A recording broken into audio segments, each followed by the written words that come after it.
rocking and rolling now. We are back. We're back. So you followed along during the road to Paris. Yep.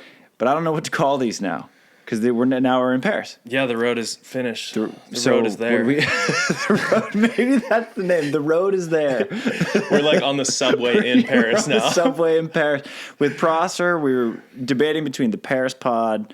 Delaney's idea was the Olympic outlook. I like the road is there. The road is there. The road is there. Sounds like we took an edible before the episode. All roads lead to Paris. That's All what roads they say, lead right? to Paris, yep. So we're here. This is our beach volleyball preview of the Olympics. Now I'm going to keep doing these updates with Prosser for indoor, but you're actually going to be in Paris. I will be. You guys leave, what, Saturday? Everyone else is leaving Saturday. Yeah, the team leaves Saturday. I'm going up north, drop our stuff off, and I head out the next Saturday. Okay. Right on. So I won't be able to keep up with you, but maybe we can do some remote stuff. I don't know. You'll probably be pretty busy. No, I'll be able to do it if you want. Yeah. But I got tickets to pool play. I'm going to see Sarah and Kelly play in pool. Sweet. And then I've got bronze and gold medal men's final. Oh, hell yeah. Yeah. How much were those tickets? Dude, on the resale market, we got lucky. They were going for like 400 plus, and then all of a sudden we checked and there was 4 tickets for $220 each. And we were that's not bad. Bang. Yeah. I'll get in there for that. It's cool to see. I mean, like the AVP they have trouble charging like $15 and people riot. Yeah. It's cool to see you be like, yo, 220 is a steal. Dude, yeah. I mean, because we'd been kind of following it. I don't know what face value is on them. And like when you are at the Eiffel Tower Olympic gold medal final. Yeah. It's like most epic venue I don't even know what I would pay. Right. Like if the market was $1,000 a ticket, I'd probably be like, let's do it. It makes sense. Yeah. Yeah. I'll be there. Yeah. That's awesome, man. I'm excited for opportunity you. am I going to have? And besides LA, I might have an opportunity, but like we're not at the Eiffel Tower in LA. Yeah. Which they're talking about moving it from Santa Monica to Huntington, I think. Really? Yeah, which I think would be awesome. I love Huntington. Dude, they should do it. Santa Monica would be cool. At Manhattan. The tough part, I wish, but there's nowhere to park. Yeah. I mean, the residents of Manhattan would lose their shit. Yeah. Yeah. No, that's a bad idea. Yeah. I take it back. But that's, we'll talk about that in 2028. For now, we're going to do a little preview. We'll start with the men since we just covered the indoor women with Prosser. Let me pull up my cheat sheet. You pull up your cheat sheet. Reminder, we just signed with Bet Online, and if you use our link in the show notes, you can start betting on all things Olympic Games, indoor volleyball, beach volleyball, you name it. Use our link. Boys get $70. You can then bet. There's no geo-blocking, so all my California buddies, you can bet. Don't know how they did it. Not going to ask questions, but you can bet. Throw a little disclaimer. You're not... I'm not. I'm not gambling. Yeah, there you go. I can't do that. Well, we're not in California, so we can do it. Yeah. You'll be in Paris. But so we have all the odds. So what I'm going to do, with indoor, they had odds on everyone who's going to win pool. With beach, they didn't break it down on who's going to win pool. It's just straight up who's going to win gold medals. And so I'm just going to run down all 24 teams. Morocco, plus 50,000. Not saying it's a bad bet, not saying it's a good bet. Sweden checking in at plus 150. Mol and Christian Sorum, defending gold medalist, plus 400. George and Andre, plus 900. Andre Perisic, David Schweiner, the world champs, plus 1,400. Nils Ehlers, Clemens Vickler, Mr. Semifinals, plus 1,400. Bartosz Wojciak, Michał Brill, plus 1,400. Cuba, plus 1,400. Stefan Bourmans, Yorick to Groot. I think this is a pretty good bang for the buck at plus 1,400. Miles Partain, Andy Benesh, plus 1,400. Sharif and Ahmed, reigning bronze medalist, plus 1,800. Matthew Immer, Steven Vandeveld. Another pretty good bang for the buck, plus 2,500. Evandro Arthur, decent value, plus 2,500. Paolo Nicolai, Sam Kodafava, plus 2,500.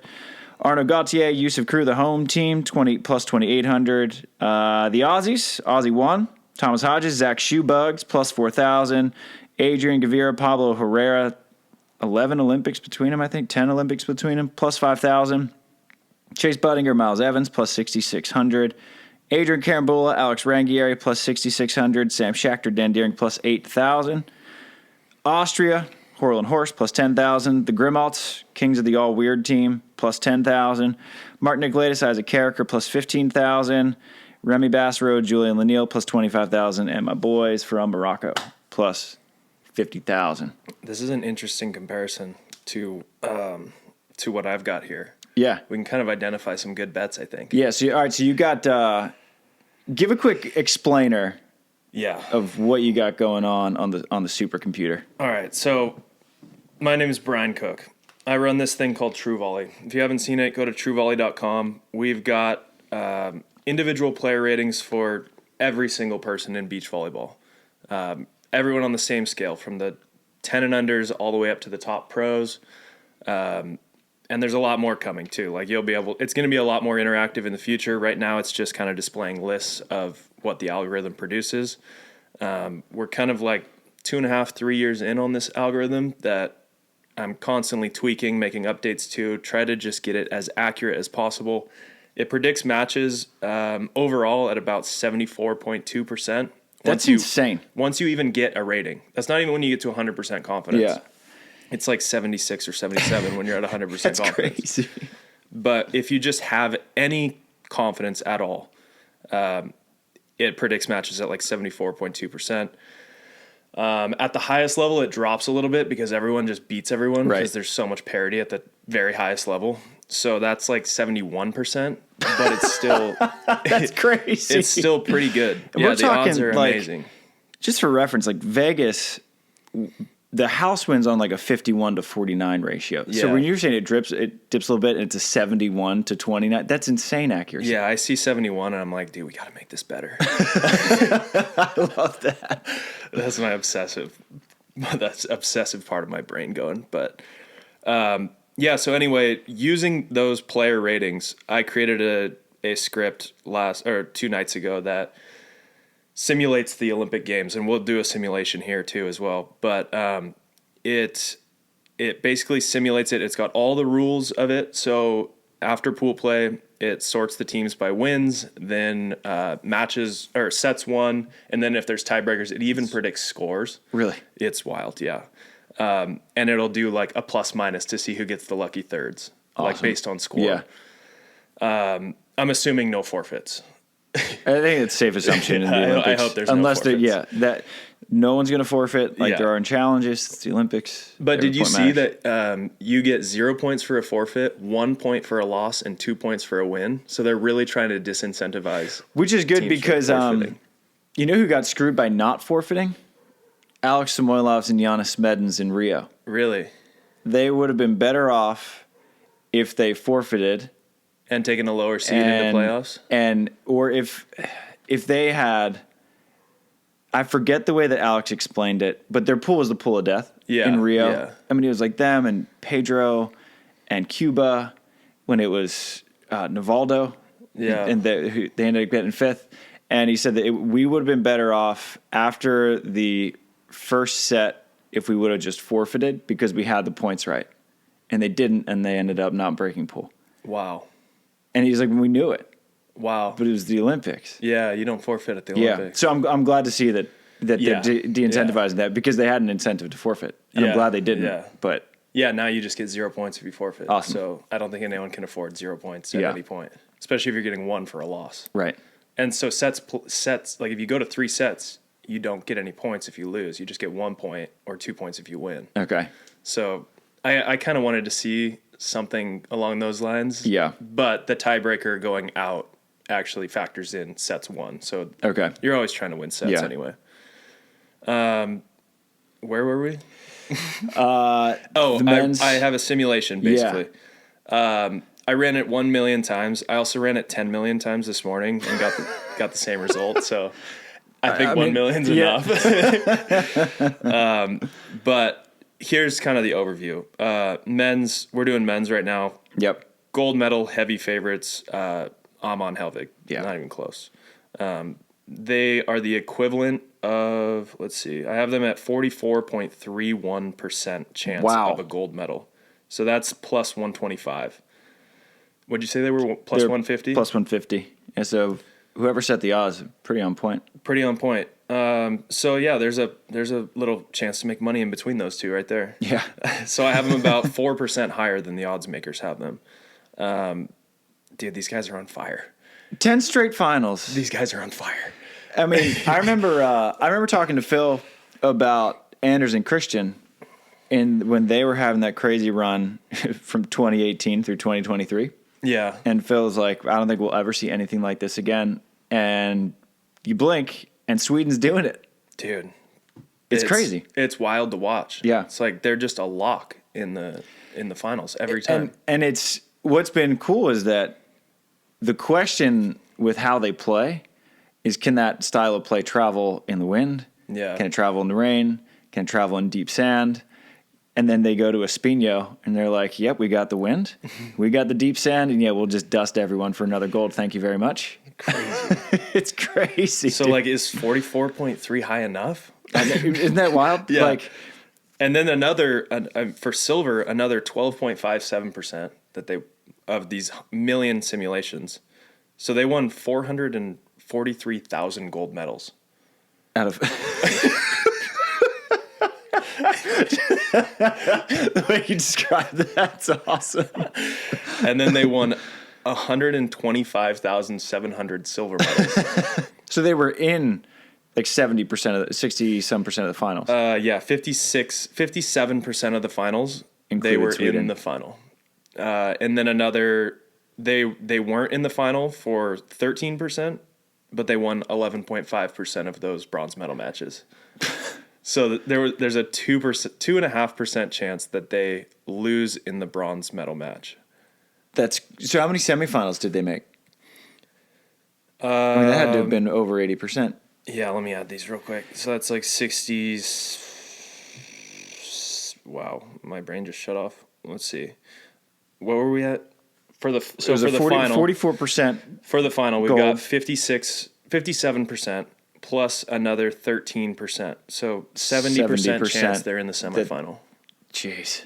Yeah. That's crazy. And that makes sense. Does it sound wrong? No.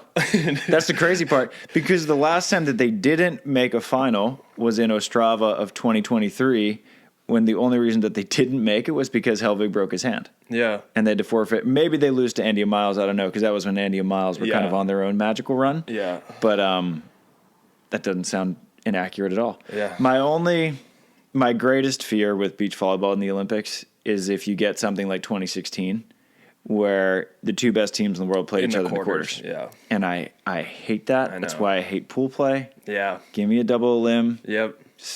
32 team, double limb. Dude. Come on. I'm so on board. Yeah. You earn your seed in the months leading up to the tournament. You don't earn it after 3 pool play matches. Yeah. I don't get the fascination with pool play, but I can go on that rant all day. Yeah. Oh, dude, imagine a team grinding through the losers bracket too in the Olympics. Oh, dude, it'd be awesome to watch. And I think double limb is so much easier for anyone to understand and follow than pool lose play. twice, you're It's out. like, hold on, why is this team that lost twice in pool play, now they're in this lucky loser round? What's a lucky loser? Does that count? How is this happening? Because Nikolai and Lupo, I mean, they barely scraped out a pool. Lucky loser, they win a silver medal. Yeah. But I think it's just so hard to follow. Yeah. Just give me a double limb. It's pure. You can follow a magical Cinderella run to the losers bracket. It's fun. Yeah, and then there's 2 teams that get third that get eliminated after pool play. Yeah. It's like, that just sucks. It just they're like, what if your pool is just stacked? Yeah, and we have the women's side to get to. Yeah. Chris and Taryn's pool. Yeah, I had that as Stacked. the hardest pool. I Yeah. also ranked the pools in order of strength. So pool 1 on the men's side is the pool of death, but that's pretty much just because Ahman and Hellvig are in it. Yeah. So it's Ahman Hellvig, Kotafava, Kotafava, Nikolaitis Carricker, and Qatar, correct? Yep. Sharif and Ahmed. And, I mean, that pool's good. That's good because Nikolaitis and Carricker, I think, in terms of if people are going to bet match by match, that's a good underdog to take in virtually every match just because of what they did in Espino. They come out, they qualify, and then they win pool. They sweep Ehlers-Wickler, they sweep Bourmans de Groot, and they sweep someone else very good. Yeah. And that's one of your pool. last seeds in the whole tournament. Yeah, I mean they're the 24th seed. Okay, that is the last They're seed. the dead last seed.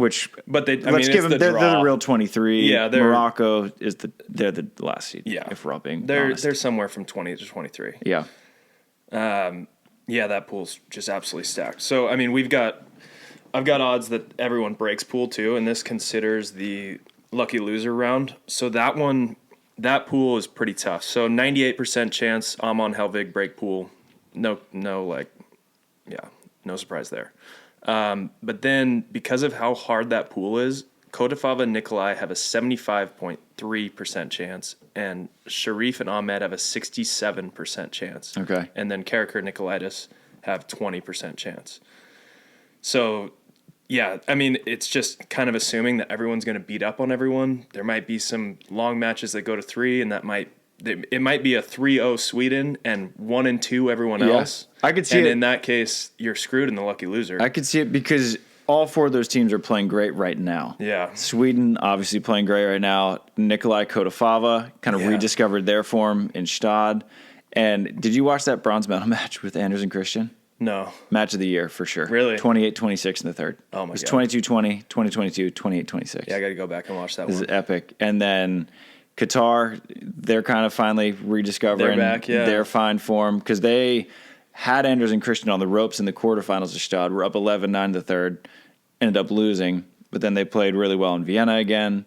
They're playing well, and then Nikolai's Carricker, they are peaking at the perfect time. Yeah. They seal up the Continental Cup to get the bid, played great in Espino, qualified in Vienna. That pool's tough. That pool's, I mean, that's the number 1 hardest pool by far. Yeah. Number 2, what's the second hardest? It's actually Pool B. Another good pool. I mean, Anders and Christian, Immers Vandeveld, Karambula Rangieri, and the Grimmalts. Okay. And the Grimmalts are playing well recently, too. Dude, the Grimmalts. So here's my theory on the Grimmalts. So the Grimmalts qualified for Tokyo very similar to the way that Adrian and Alex qualified for Paris. Great run early. Yeah. Struggle bus all the way home, but they kind of went into Tokyo just drifting on fumes. Yeah. And Adrian and Alex haven't done anything good in a calendar year for the most part. Yeah. The Grimmalts, meanwhile, they had to qualify through the Continental Cup, played great, played well in Stad, played well in Vienna, and now it's like, dude, you got the kings of the all-weird team. They can beat anyone on any given day. They can lose to people you've never heard of on any given day. Yeah. But right now, I think that because they qualified with a sense of urgency and they're playing great now, I think they're actually going to be better than they were in Tokyo, even though they're a lower seed in Paris. Yeah. I have them as the 3rd best team in that pool. The thing with these TruVolley ratings is it's pretty responsive. So it's kind of like, how are you now? Not like, it's not like a traditional point system where it's like you can earn a bunch of points and coast on them. Yeah. Like if you have 10 bad finishes in a row, your rating's going to plummet. Yeah. So Karambula Rangieri, their ratings have kind of plummeted. Yeah. They have only a 15% chance of breaking pool according to the ratings. Grimmalt's 69% chance of breaking pool. Immers Vandeveld 84 and Mol Sorum 96.7. So the Grimmalts actually have a better chance of breaking pool than Sharif and Ahmed, according to this. Because, I mean, that's just factoring in who knows what we're going to get out of the Italians in Paris. Yeah. But the way they've been playing lately, they just don't have a super high rating right now. But they have it in them. I mean, those guys are good. Oh, yeah, for sure. I mean, anytime, if you get Adrian just enough of an incentive to play like he knows. Yeah. Like we know he can play. And then Alex, same thing. Like at any moment, he can just become one of the best players in the world. You can get that team. And in pool play, you really just need 1 or 2 good matches. Yeah. And you're good. You're going to break. But I think I would side with the ratings on that one, just on recency bias. I like that it's sort of front-loaded. Yeah. What have you done now? Because I think is. that's a way better indicator of how teams are going to be doing. Yeah. Yeah, that's just the way they are. So, I mean, that's one of the main things that I can control is how responsive the ratings are. Yeah. And in one of the previous versions of this algorithm, I had it a lot lower. So it was, once you got to somewhere, it was really hard to move from there. Yeah. And then I was like just doing testing and doubled that number, made it way more fluid. The accuracy shot up of match predictions. And then I made it higher, shot up again. I was like, where is the limit? Yep. So like it really jumps onto trends quickly. Okay. And so like if for some reason Carambola Rangieri come out and dominate the Olympics, if there was another Olympics that happened right after that, the second of the 1 million Olympics, then their seed would be way higher. Right. You know, their rating's going to adjust quickly because they're winning matches that this thing thinks that they shouldn't. Yeah. So those are our two toughest pools. I think I agree with the numbers on both. I wouldn't be surprised if Nicolaitis Carrick or break pool. I think that would be kind of my Cinderella dark horse right now. 20%. It'd be crazy. It would be crazy to see plus 400 Sharif and Ahmed not make it out after winning bronze in Tokyo. And they're still, it's not like they're a worse team. I think the world is just improving at a faster rate than they're improving. Yeah. They're minus 150. No, they're minus 200 to break pool. Okay. Sharif and Ahmed. So still decently favored. Yeah. Pretty good favor, but anything can happen, man. Yeah. All right, so we covered our top two pools. It's number 3. Should we go in order of strength? Yeah, let's go order strength. Pool F. Pool F. This is the Gautier Rat crew. Bourmans de Groot. Yep. That's a freaking powerhouse 2 seed. Yes. Gavira Herrera. Those guys are good. And Budinger Evans. Okay. Also good. This is just a top to bottom solid pool. Yeah. Everyone's solid. I think the clear favorites, Bourmans de Groot, for obvious reasons. Those guys should be a 1 seed, but I mean, getting into that French pool where they're the 2 seed, but France is 1, they're essentially a 1 seed. Yeah. So it kind of worked out well. We've got them. So essentially Budinger Evans and Gautier Rat crew, they are almost equal probabilities. We've got a little bit higher probability that Chase and Miles make it out of pool. Okay. So 51% that they make it, and this is including lucky losers. So 51% chance that Chase and Miles make it out of pool. 49.8% that the French team makes it out of pool. What about Spain? Spain, 75%. Really? Chance. Yeah. Wow. Okay. I think this last tournament that bumped them because they had been okay. Yeah. They've been okay this year. Yeah. Been all right. I think Chase and Miles, if I going with just anecdotal, I don't have the million simulations in my head. I go Bourmans in the group, clear favorite. What's the odds that they win pool? It got to be in the 80s. They are 64.1% chance they win pool. That's a little lower than I would have thought. So I'd go Bourmans de Groot. I'll take Chase and Miles at the 2. Yeah. And I'm going Spain at the 3. France going 4. If Theo Rotar would have played with Gautier, I would probably change that because coming off an injury for crew. Oh, yeah. I don't know how he's going to be because they forfeited out of Ostrava, had to skip the European Continental Cup, which their Olympic hopes hanged in the balance. And so it had to have been a bad injury for him not to play. Yeah. So I don't know what the injury was, but I'm going to take France not to break. Yeah, I think that's what this is saying too, but it does not factor in his injury. So he held his rating while he was injured. Got it. There's I can't be like, this guy's injured. We don't know what it is either. 120,000 players. Yeah, that guy has an injury. Tendinitis. Drop the ratings. Yeah, and then different levels. Yeah, that one's such an interesting pool though because you have a clear big dog in Bourmans and de Groot, who I think are a very good value pick to win gold. Yeah, 6.5% chance of gold medal. And then another 20% chance they medal at all. Yeah, I like those odds. So about 26% chance that they medal. Okay. I think that's probably about right. In the 1 million. Quarter of the tournaments. In the 1 million Olympics that were held. The Brian Cook Olympic Games. But then you got those 3 teams who I think if Chase and Spain play each other 100 times, I would take Chase and Miles 53 times out of 100. Exactly. And if Chase plays Gautier and crew 100 times, I'm taking them 52. Yeah. Times and then with France and Spain play each other 100 times, France might win 51. Yeah. It's just complete parity, those last 3 teams. Yeah. And so Spain had a head-to-head win recently over the French guys, right? To get into, was it Vienna? Not Vienna. France did not play Vienna. It would have been... No, I think France beat Spain in Ostrava. Okay. One of them, I think France... I know they met in the match to get into a tournament recently. I can't remember who it was that won. I forget who won it, but it was a barn burner. Yeah. It was like a 17-15 in 3. Yeah. Coin flip. That's the pool. That's 17-15 in 3 is the pool. Yeah.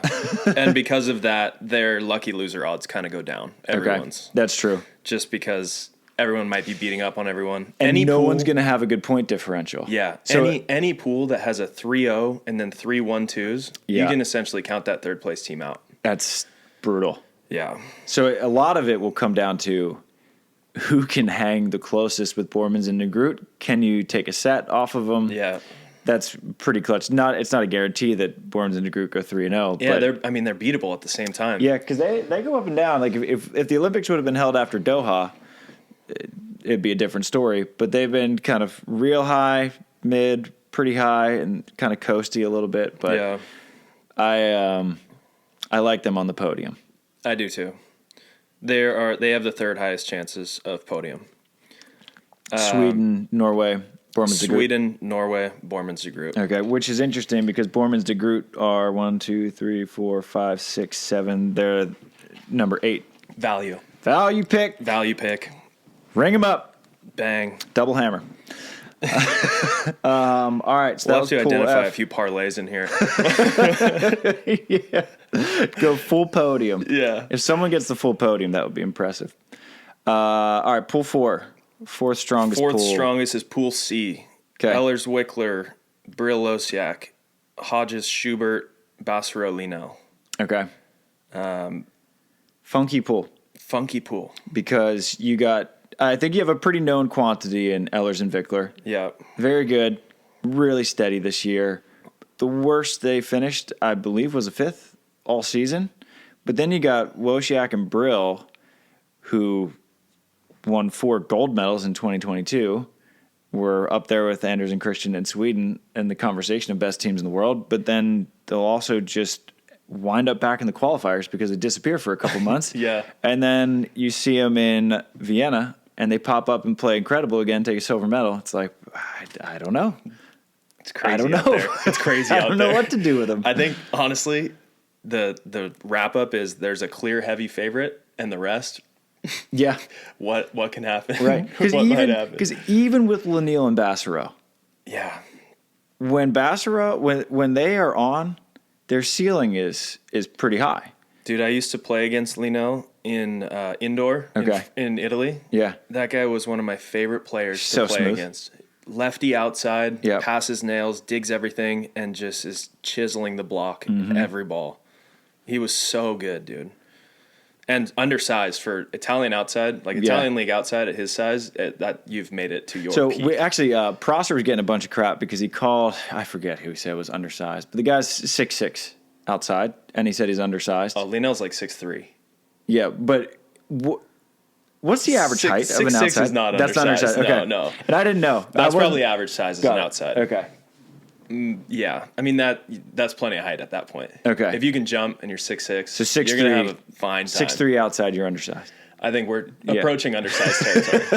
But it was just the way he played. He played like an undersized guy. He might be 6'5", but he played like a Taylor Crabb style. Yeah, and he leaps, he flies. Yeah. But the way he passes and digs balls, it's like this guy might be a libero, and then he's just banging balls too. So you're looking at him like, wow, this is really impressive. Yeah. And it makes sense that he would just jump right into the beach. Smooth. Yeah. Smooth. So smooth. And Bassero probably jumps higher than anyone in the world on the beach. Yeah. Insane. So that team, I wouldn't expect them to break pool, but they could beat anyone in that pool, and it wouldn't shock me. Yeah. What are their odds of breaking? 23.27. Yeah, that makes sense. Hodges and Schubert, 66.06. higher than I would have thought. Yeah. And then 89 for the other two teams. Okay. Ehlers Wickler, 3.29% chance of gold. Another 6.3 silver 6.5, bronze.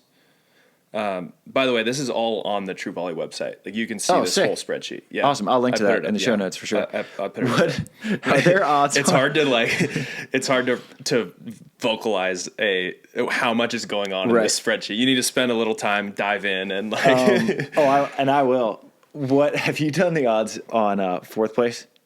Yeah. Ehlers and Vicker got to be the leader in clubhouse or force. They are. Oh, second. Perusic, Schweiner are number 1. Okay. 7.96. But they have a lot of. They have higher odds of a medal than Ehlers-Wickler. Yeah, but 7.09% chance of fourth place for Ehlers-Wickler. Ehlers-Wickler, man, they get so many. They've had so many fourths this year. I'm just like, really? My heart has shattered for them. That's so brutal. Amazing finish, so tough on the heart. Yeah. So that all adds up. Hodges, Schubert, those odds were a little bit higher than I expected. I think a lot of times because head to head they've struggled with Lanil Bassero a little bit too. Oh, really? Yeah. It doesn't really factor in that aspect. I mean, every time they play, there's going to be a more dramatic effect on the gap between them. Got it. Because they're both involved in that match. But there's nothing that looks back and says, how are they head to head? Which I guess I'm going to have to work on. I freaking love Schubert and Hodges, though. So I always root for those guys, especially American fans can root for Hodges. He went to UCI. Oh, he did? Yeah. Oh. Yeah, big boy. I don't remember him, but I probably... How old is he? Good question. I don't know. He strikes me as 28. That would have been my ballpark. I can find this out. Find out Haji. But yeah, so Hodges and Schubert, easy team to root for. I'm curious how the home field advantage. She's 30. 30, all right. Dude, I played against him. Big arm. Big arm on old Tommy Hodges. Yeah, I'll have to figure out. I don't remember him. In indoor, at least. But good beach player. Sure, we had some battles. I'm sure you did. All right, so that pool, that was F? That was Pool C. That was C. That was the fourth strongest pool. Right. Pool E, we're getting into lighter territory here. Yep. Pool E is number 5. So we've got Perusic, Schweiner, Evandro Arthur, Horlhorst, and Deering and Schachter. Yeah. That's a battle between Sam and Dan and Horlhorst to me. I'm sure that the odds would reflect that. Exactly. Yeah, we've got Perusic Schweiner, 95.5% chance of breaking pool. Evandro Arthur, 91.7% chance. Horlhorst, 49.5%. And then Deering Schachter, 21.65%. That adds up. Yeah. Yeah, the match, I think everyone should tune into. A lot of pool play matches you can kind of miss. I think that pool just comes down to the head-to-head between Canada and Austria, I think. Yeah, I think so too. Is that the highest 2 seed percentage-wise to break? 91? That's got to, I mean... It's actually the third highest. Really? Yeah, so we haven't got to Andy and Miles yet. They are a second seed they're the number 1, and then Bourmans de Groot are technically a second seed. So. Got it. Or no, I mean, so Evandro and Arthur... They're favored to break at 91%, but 91.7. But they're the highest second. The highest second. The second highest. Andy and Miles have a higher. Got it. Okay, that makes sense. Yeah, because their pool is pretty soft. Yeah. That's a gift. Yeah, that adds up to me. What are Evandro and Arthur's odds to win a medal? Because if there's a little bit of recency bias with the rankings, which I think there should be, then I'm sure that they've kind of had a little dip. Yeah, so 2.64 for gold, okay, 5.63 for silver, 5.89 for bronze, and then 7.11 for fourth. Got it. So there's about a 20% chance that they're in the semifinal. Yeah, I think it's favorable conditions, I think, for Evandro because world champs, they were at altitude, not favorable for Evandro. Yeah, Paris. Get some spin on that ball. You're right there. Yeah. Yeah, I think that's a dangerous team, but it's just it's so hard for me to bet on them because if Evandro is not serving, it's so hard for them to earn a point. Yeah. But if he's got it going, watch out, and everyone's in danger. And I mean, jump serving's so streaky. If he has it, that team can win a medal in a heartbeat. When he in Recife when they won gold, He went straight up God mode for a whole weekend. 37 aces in 3 days. Oh my God. That has to be a record. It was insane. Like, Try and Came, played them in the quarterfinals, handled his serves incredible. 8 aces. Oh my God. I was like, boys, you did awesome. In Short Court Beach. That is unbelievable. Yeah. I've never seen Was there a good amount like, of wind? No, it was center court. So Wow. it was pretty much blocked all the way around. Wow. Yeah. So if Evandro goes God mode like that, no one can touch them. No. There's nothing Sweden can do about that. No, because that eliminates their whole game. Yeah. If you're setting high balls and then you've got Evandro blocking, Yeah. it's like this game's even very quick. Yeah, but Evandro, he just like hasn't. He was sensational at the start of the year, but he's dropped a little bit. Yeah. And so it's ride or die. They're living and dying on that jump serve. Yeah. And that's kind of been the problem with them, because this is his third Olympic Games, and he just hasn't had it in the last two. Yeah. He struggled in Tokyo with Bruno. I forget who his guy was, and it might have been Pedro in 2016. Yeah, it was Pedro in 2016, and didn't really have it there either. So if he has it, it's dangerous, but it's so streaky. Yeah. They live and die by that serve. Yeah, and Perisic and Schweiner are funky because we haven't seen him this year.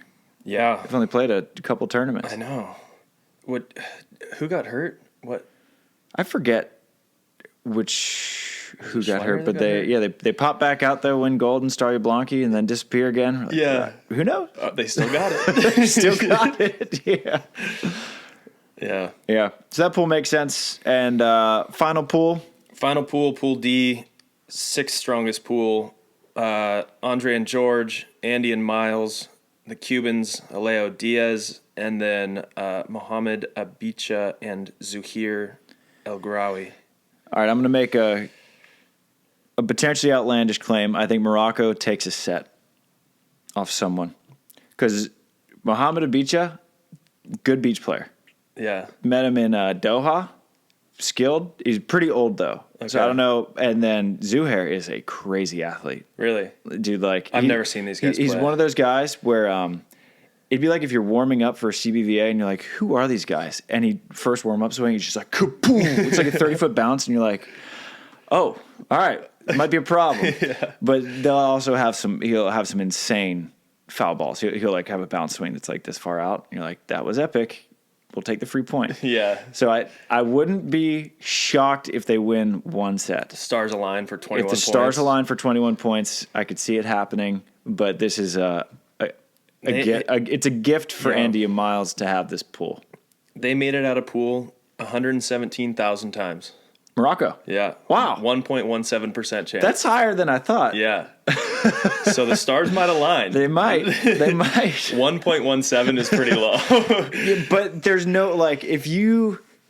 All right, the simulations for the women, I think it's Egypt that got the African bid. I mean, that's got to be almost a total zero that they made it out of pool. Yeah. There's 0.5% Yeah, chance. and women's indoor, there's no way Egypt and Kenya make it out Yeah. in any of those simulations. So I think Morocco had if there's an African team that could do it, it's Mohamed and Zuhair. Yeah. And then it's basically predicting that all three teams from this pool make it into the next round. Yeah. Whoever gets third because of points, they're making it in. So we've got Andre and George, 94% chance of breaking. Andy and Miles, 92.5. And the Cubans, 90.3. Jeez. Yeah, that all adds up, though. No surprise there.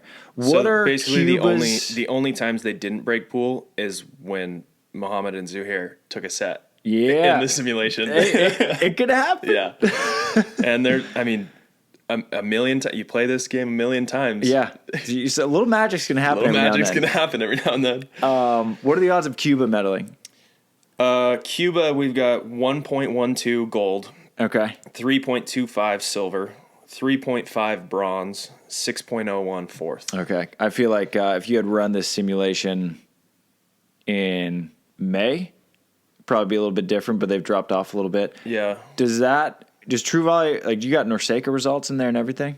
Yeah. Okay. Yeah. Because Chase and Miles, they figured out the algorithm with those guys. I mean, know. they just dust them. Yeah. Like twice. The last two times they played, they hit them with a 21-9er. It's crazy. Because that's a good team. Yeah. They beat a lot of good teams. Yeah. Looking at their results, it's like they'll do that. They'll lose to Chase and Miles and then beat like a top 5 team. Yeah, I mean, they'll spank George and Andre. Yeah, exactly. And George and Andre they're tied with Sweden for the most medals on the tour this season. Yeah. Not all golds like Sweden's. Not all golds, but pretty dang good. Yeah, getting there is tough. So what are the total, all right, Andy Miles, odds of a medal? Andy Miles, odds of a medal, about 10%. It's pretty high. Yeah. Just higher than 10%, actually, about 11%.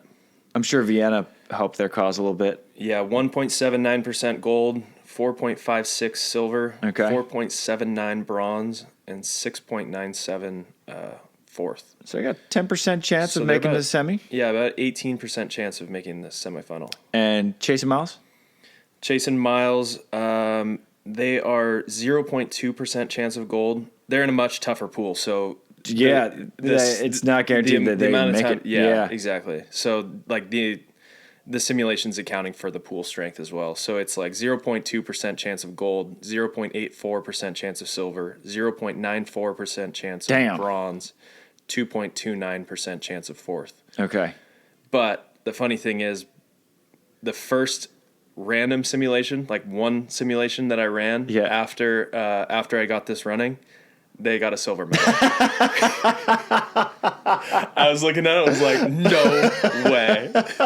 I just clicked run one time. Could you imagine a Chase Miles Sweden final? They lost to Sweden in the final in that simulation. Incredible. Yeah. Dude, anything can happen. It was like 21-9, 21-9 in the final, though. But you Miles know what? wouldn't even care. Yeah. Bro, give me that silver medal all day. Silver. Yeah. That's hilarious. Yeah, we got them. They'll be on the podcast on Wednesday. Okay. Yeah.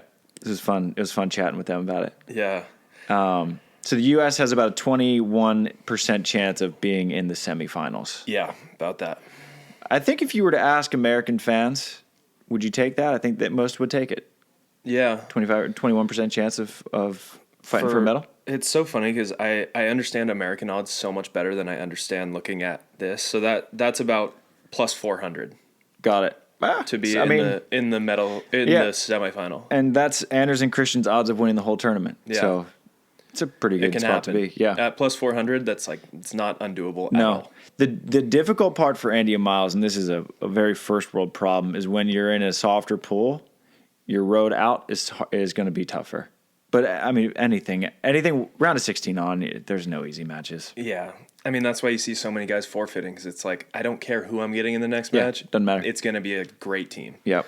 There's so much parity. Yeah. At the top in the men's side. All right, so we've covered all of our pools. Covered all the pools. Let's run one final simulation. Oh boy! All right. Gosh, I can't wait for a Morocco gold medal in this simulation. There it is. All right. What do we got? So the Ahman Hellvig won their pool. The next pool is a little bit. Oh, Anders and Christian won their pool. Bourmans to Groot won their pool. Chase and Miles break? Chase and Miles break pool. Okay. Second or third? It's actually kind of tough to see because I just look at this. It's printing a match list. So it's got scores too. Oh my gosh. It just basically ran the tournament. This is insane. Yeah. Wow. So let's just go to the round of 16. Yeah. Quarterfinals. Ahman Hellvig versus Hodges Schubert. 21-5, 21-17. Ahman Hellvig kind of laid down the hammer. 21-5 boys. Anders and Christian defeat Horrell and Horst in 3 sets. 21-14, 20-22, 15-9. This is round of 16? This is the round of 16. Third match. Bourmans to Groot play the Qatar team, Sharif and Ahmed. 21-9, 21-14. Just lay them down. Yep. The next match is Kotafava and Nikolai take down Evandro and Arthur in 3 sets, 16-14 in the third. So all checks out. That kind of checks out. I don't know about Horrell and Horst taking a set off Anders and Christian, but it's checking out so far. Lightning struck. Andre and George take down the Spaniards, Herrera Gavira. That was a good match. 19-21, 21-19, 16-14. Checks out. Chase and Miles take down the Grimalts. 21-18, 21-23, 15-13. They're Battle in the of the quarterfinals. All weird team. Yeah. That's the weirdest matchup possible. Oh, this one's a little sad. Perusic, Schweiner take down Andy and Miles 21-14, 21-23, 15-12. Oh, great match. Tough draw. I wish I could have seen that one. Last one of the round of 16 is Brill Losiak take down Elhers Wickler in 3 sets, 15-12. So on to the quarterfinals. Ahman Hellvig take down Brill Losiak 21-10, 21-9. They are just smoking teams. Dude. Mercy roll. Yeah, Jesus. Razzie, call the less Red Bull, boys. Yeah, nobody's even sniffing a third set. Anders and Christian take down Perusic Schweiner in 3 sets, 15-11 in the third. Rematch the world champs quarterfinals. Bourmans de Groot take down Miles and Chase 21-10, 21-13. They ran into a wall. And then the last one, Kotafava Nikolai take down Andre and George in 3 sets, 15-9. Okay. What if this is actually how it went down? I'm looking at it so like far it's doable except for that third set, Horrell and Horse. Yeah. But it could happen. And like weirder things have happened. Like Anders and Christian they're known to drop a set or two. Yeah. I mean, they went to 3 with a Mexican wildcard team that no one had ever heard of. Maybe Cancun or something. That's not crazy. Yeah. I mean, this semifinal. But the semifinal checks out. These semifinals are very. The 4 teams left are Ahman, Hellvig, Mol Sorum, Bourmans de Groot, and Kotafava Nikolai. Yeah. That's very. 4 of the hottest teams in the world. That can very much happen. So we've got Ahman Hellvig taking down Kotafava Nikolai. Finally, someone gives them a run for their money. 22-20, 20-22, 15-9. Checks out. Anders and Christian take down Bourmans de Groot 19-21, 21-13, 15-8. They got a little second half wind and took over. And we get the gold medal match that the beach volleyball world needs. Bronze medal. Bronze medal match. Bourmans de Groot take bronze over Kotafava Nikolai 20-22, 23-21, 17-15. And I was there. I was there. Yeah. That was the most epic match I've ever seen. Never seen anything like it. We went into deuce in all 3 sets. And then the finals match, you guessed it, Ahman Hellvig take down Anders and Christian 21-15, 15-21, 15-9. That one wasn't exciting. No one was ever really tight in that match, but it was a great display of volleyball. Great display of volleyball. Yeah. And the beach volleyball world got the match they wanted for gold. Sweden versus Norway. Yep. Sweden takes it, and they're the new kings. They're the kings. All of that makes sense. Yeah. Everything you just said makes sense. That's actually so funny because I've run so many individual ones of these, and I've never got Ahman Hellvig versus Anders and Christian in the final. I want it. I know. Everyone wants it. So bad. Yeah. The volleyball world deserves it, and the worst thing that I just, in my heart, I know it, that they'll see each other in the quarterfinals or something stupid is going to happen. Yeah. And the 9th place rounds are quarters, and we're like, damn it, our de facto gold medal match is early again, like Rio. Yeah. And I hope it doesn't happen. I want that. I don't care who wins, but I want that to happen. Yeah. We should probably save this because this is pretty doable overall. Yeah. This could very much happen. I want to see that last pool. Okay, so the last pool, first place in that pool, a lucky third came out of there. Bourmans de Groot made it out. Gavira Herrera made it out, and Chase and Miles made it out. Kern Gautier, no dice. No dice. Home crowd ticked. Yep. 0 for 2.